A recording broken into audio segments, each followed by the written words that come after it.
एक बार कालिदास जी को अपने ज्ञान का बहुत अहंकार हो गया कि मेरे पास सभी प्रश्नों के उत्तर हैं। एक बार वे एक गांव से गुजर रहे थे।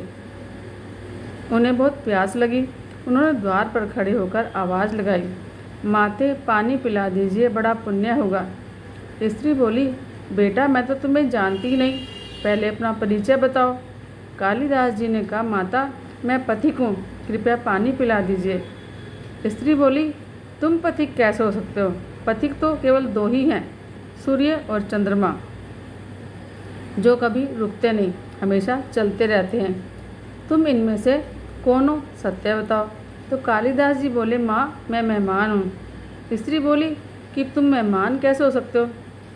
संसार में मेहमान तो दो ही हैं, पहला धन और दूसरा यौवन। इन्हें आने में और जाने में समय नहीं लगता। सत्य बताओ, तुम कौन हो? कालिदास जी बोले, माता मैं सहनशील हूँ। स्त्री ने कहा, नहीं, सहनशील तो दो ही हैं। पहली धरती जो पापी और पुण्यात्मा सबका बोझ सहती है, वह बीज बो देने से भी अनाज के भंडार भर देती है। दूसरे पेड़ जिनको पत्थर मारो तो भी मीठे फल देते हैं। तुम सहनशील नहीं हो, अब सच बताओ कि तुम कौन हो? कालिदास जी बोले, माता मैं हठी हूँ। स्त्री बोली, फिर झूठ बोलते हो, हठी तो दो ही हैं, पहला नाखून और दूसरे केश, कितना भी काटो बार बार निकल आते हैं। अब सत्य बताओ कि तुम कौन हो? अब कालिदास जी पूरी तरह से अपमानित और पराजित हो चुके थे, परंतु फिर भी उन्होंने हार नहीं मानी। कालिदास जी ने कहा, माता फिर तो मैं मूर्ख हूँ। माता ने कहा, नहीं, तुम मूर्ख कैसे हो सकते हो?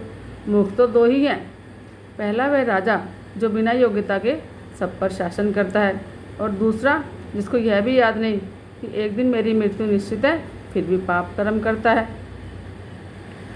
अब कुछ न बोलने की स्थिति में कालिदास जी उस वृद्धा स्त्री के चरणों में गिर पड़े और बोले, तुम जीते मैं हारा। अब वृद्धा ने कहा, उठो वत्स। आवाज़ सुनकर कालिदास ने ऊपर देखा तो माता सरस्वती को सामने खड़े पाया। कालिदास जी पुनः उनके आगे नतमस्तक हो गए। माता ने कहा, शिक्षा से ज्ञान आता है, ना कि अहंकार। तूने शिक्षा के बल पर प्राप्त ज्ञान को और मान प्रतिष्ठा को अपनी उपलब्धि मान लिया और अहंकार कर बैठे, इसलिए मुझे तुम्हारे ज्ञान चक्षु खोलने के लिए ये ढोंग रचना पड़ा। कालिदास जी को अपनी भूल समझ में आई। तभी कालिदास जी का सपना टूट गया और वह इधर उधर देखने लगे। कहानी का सार ये है कि अहंकार तो राजाओं का भी नहीं रहा। जहाँ मैं है वहाँ पर अहंकार का जन्म होता है। अपना बुरा वक्त इंसान को कभी नहीं भूलना चाहिए, नहीं तो प्रभु की मार में आवाज़ नहीं होती। सबका मालिक सिर्फ एक ही है। जय श्री राम।